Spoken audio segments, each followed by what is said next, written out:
5월 7일 새벽 만나 오늘 우리에게 주시는 하나님의 말씀은 창세기 37장 1절부터 17절까지 말씀입니다. 제가 봉독하겠습니다. 야곱이 가나안 땅 곧 그의 아버지가 거류하던 땅에 거주하였으니 야곱의 족보는 이러하니라.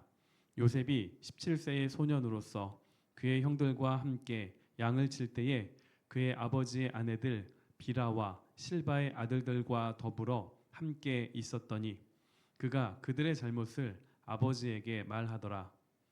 요셉은 노년에 얻은 아들이므로 이스라엘이 여러 아들들보다 그를 더 사랑하므로 그를 위하여 채색옷을 지었더니 그의 형들이 아버지가 형들보다 그를 더 사랑함을 보고 그를 미워하여 그에게 편안하게 말할 수 없었더라.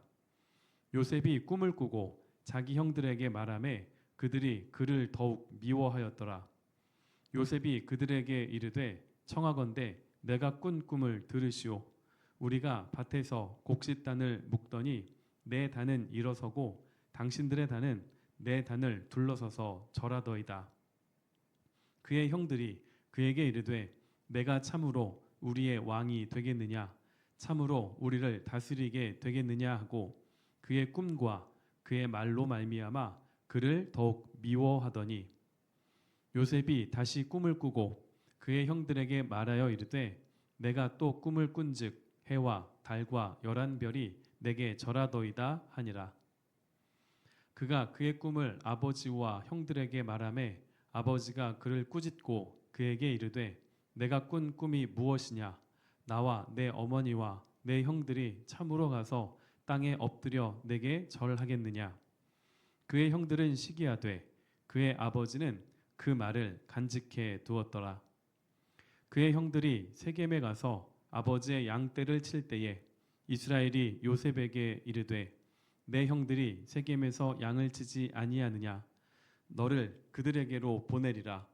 요셉이 아버지에게 대답하되 내가 그리하겠나이다.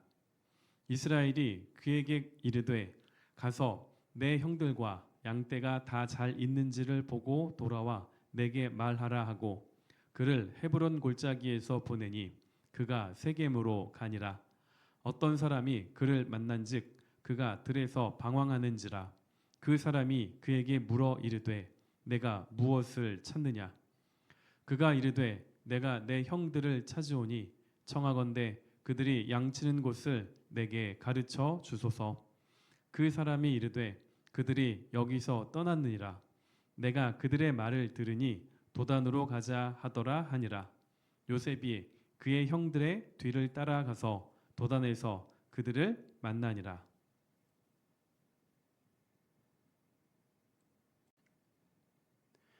오늘은 어둠 속의 빛이라는 제목으로 말씀을 나누겠습니다. 야곱에게 초점이 맞춰져 있던 창세기 이야기는 이제 37장에서부터 본격적으로 요셉 이야기로 넘어갑니다. 본문에 기록된 요셉 이야기는 야곱의 집에 또 다른 어두움이 가득하다라는 것을 우리에게 보여줍니다. 요셉과 형제들 사이에 갈등의 원인이 기록되어 있기 때문에 그렇습니다. 가장 큰 갈등의 원인은 야곱의 편애이고 두 번째 갈등의 원인은 요셉의 경솔한 행동입니다. 3절에 가서 보시면 요셉은 노년에 얻은 아들이므로 이스라엘이 여러 아들들보다 그를 더 사랑하므로 그를 위하여 채색옷을 지었더니 자, 성경에 이렇게 기록이 될 정도로 야곱은 요셉을 편애했습니다. 요셉은 자신이 가장 사랑하던 아내인 라헬이 낳은 아들입니다. 그래서 요셉에게만 채색옷을 만들어 입혔습니다. 채색옷은 그냥 단순하게 색이 들어간 아름다운 옷이 아닙니다. 야곱을 이을 후계자로 내가 너를 삼았다라는 의미입니다. 성경에서 이 채색옷이라는 말이 사무엘하 13장에 가면 다시 한번 등장을 하는데요. 이때 채색옷은 다윗의 딸인 다말 공주가 입었습니다.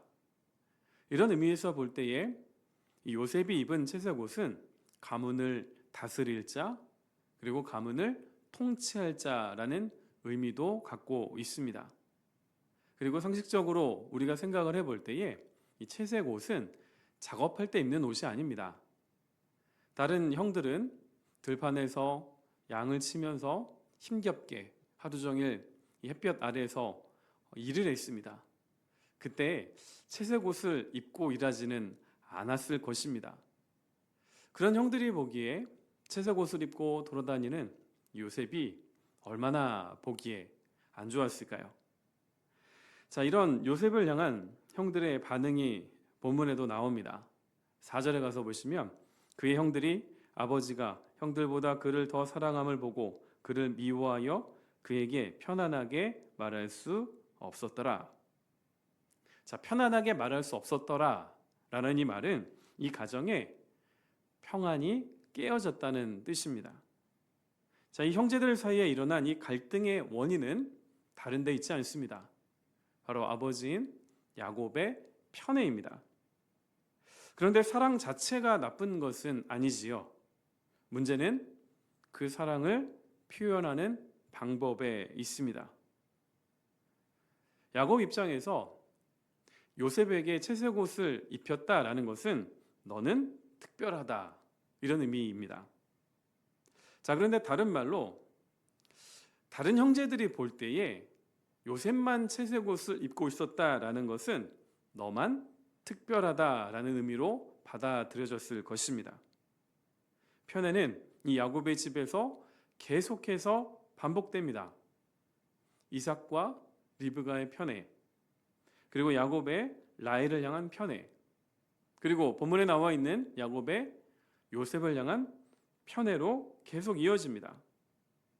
이 편애의 결과는 가정이 깨어지는 것으로 나타납니다. 자, 그리고 이 요셉의 형들이 보기에 안 그래도 밉상인 요셉은 좋게 말하면 너무 착해서 거짓말을 못했고 나쁘게 말하면 눈치가 없는 그런 인물입니다. 2절에 보시면 그가 그들의 잘못을 아버지에게 말하더라. 자, 형들의 잘못을 아버지에게 그대로 가서 이야기하는 그런 존재가 바로 요셉입니다. 그런데 2절에 보시면 요셉의 나이를 17세라고 밝히고 또 소년이라고 설명을 합니다. 17세면 지금 우리나라에서 고등학교에 다닐 나이지요. 그런데 고등학생을 소년이라고 지칭하진 않습니다. 아마도 성경은 요셉이 나이에 비해 철이 좀 덜 들었음을 보여주고 있는 것 같습니다. 요셉의 이러한 성정은 꿈 이야기에도 드러납니다. 자, 눈치가 있었다면 형들이 자신을 그냥 미워하는 것이 아니라 정말 미워한다는 것을 알았을 것입니다. 그런데 꿈을 꾸고 나서 형들에게 달려가 천진난만하게 형들 나의 꿈 이야기를 좀 들어보세요라고 이야기를 합니다. 자, 안 그래도 기분이 안 좋은데 요셉이 말한 그 꾼 꿈의 내용은 형들의 속을 더 뒤집어 놓습니다. 5절과 8절에 가서 보시면 형들이 요셉을 더욱 미워했다 말씀을 합니다. 하나님은 야곱을 이스라엘이라 부르시고 왕이 태어날 것이다 라는 약속을 주셨습니다. 그런데 지금 본문에 나와 있는 야곱의 가정에서 일어난 이야기들은 편애와 시기와 질투뿐입니다. 자, 이처럼 깜깜하고 어두운 야곱의 집에 그래도 하나님의 빛이 임합니다. 죄로 인해 망가진 가정에서도 하나님이 일하셨습니다. 먼저 하나님은 꿈으로 일을 하시는데요. 성경이 완성되기 전에 하나님은 종종 꿈을 통해 사람들에게 당신의 뜻을 알리셨습니다. 하나님은 요셉에게 꿈을 주셨습니다. 이런 의미에서 요셉이 꾼 꿈은 단순한 꿈이 아니라 하나님이 주신 비전입니다. 이 두 번 반복된 꿈은 야곱 집안의 깜깜하고 어지러운 상황 속에서도 반드시 그 내용대로 이루어질 것이다 라는 하나님의 그 의지가 담겨 있습니다. 곡식단이 절하는 꿈은 땅의 풍성한 수확 속에 한 사람이 다수보다 높아진다라는 의미이고요. 해와 달과 별이 절한 꿈은 땅을 넘어선 온 우주적인 그 통치를 의미합니다. 본문에서 또 한 가지 하나님의 일하심을 우리는 확인할 수가 있습니다. 아버지의 말을 따라 형들의 안부를 확인하러 간 요셉은 들에서 형들을 찾지만 형들을 찾지 못하고 방황합니다. 이때 도움을 받지요. 성경은 요셉이 그를 만났다고 말씀을 합니다. 본문에서 그가 누구인지 자세하게 설명을 하고 있지 않기 때문에 누구인지 알 수는 없습니다. 하지만 유대 독자들에게 그는 야복강가에서 야곱과 씨름하던 하나님의 사자를 떠오르게 했을 것입니다. 자, 그가 누구이든지 요셉은 들에서 길을 잃고 방황하다가 사람의 도움을 통해 형들이 있던 도단에 무사히 도착을 합니다. 세상 사람들은 이것이 우연이라고 말할 것입니다. 그러나 이런 우연이라 할지라도 이 모든 것들이 하나님의 섭리 아래에 있습니다. 하나님은 편애와 시기와 질투와 증오로 가득한 야곱의 집에 빛을 비춰 주셨습니다. 본문은 그 빛에 반응하는 두 가지 반응을 우리에게 보여주는데요. 11절에 가서 보시면 그의 형들은 시기하되 그의 아버지는 그 말을 간직해 두었더라.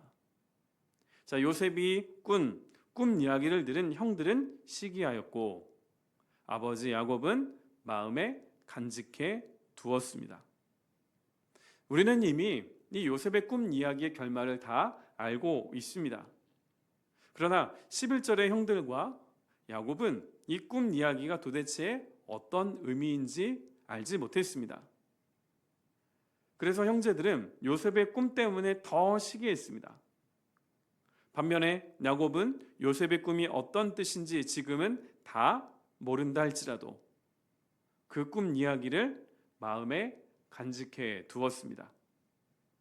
사람은 하나님의 뜻을 다 알 수 없습니다. 그래서 우리에게는 시간이 필요합니다. 많은 시간이 흐른 후에야 과거를 돌아보며 하나님이 이렇게 일하셨구나, 하나님의 뜻이 이것이었구나 라고 알 수 있을 뿐입니다. 하나님께서 나에게 주신 말씀이 있지만 아직 이해가 되지 않는 것은 없으십니까? 여전히 깜깜한 어둠과 같은 나의 상황에 하나님은 말씀의 빛으로 우리를 비추어 주십니다. 하나님을 믿는 신앙의 길은 지금 하나님의 뜻을 다 알 수 없어도 시간을 통해 일하시는 하나님을 신뢰하며 기다리는 것입니다. 오늘 하루도 삐뚤어진 사랑으로 인한 시기와 질투가 가득한 세상 속에서 나의 길을 비추시는 하나님을 바라보며 걸어가시기를 축원합니다. 기도하겠습니다. 하나님 아버지, 오늘도 말씀을 통해 하루를 열게 하여 주시니 감사합니다. 오늘 본문 말씀을 통하여서 야곱의 집안에 가득한 어두운 죄악의 그림자들을 살펴보았고, 그런 상황 속에서도 하나님께서 그 가정에 빛을 비춰주시고 그 가정을 인도하고 계심을 우리가 확인하였습니다. 하나님, 오늘 하루도 우리가 언제 어디에서나 하나님을 바라보게 하여 주시고 어두운 세상 속에서 빛으로 우리의 길을 열어주실 때에 그것을 믿음으로 붙잡고 인내하며 기다리게 하여 주시기를 원합니다. 오늘 하루 우리 모든 성도들이 하나님께서 부르신 삶의 자리 가운데에서 하나님이 주신 그 말씀을 부여잡고 믿음으로 살아갈 수 있는 은혜를 허락하여 주옵소서. 예수님의 이름으로 기도합니다. 아멘.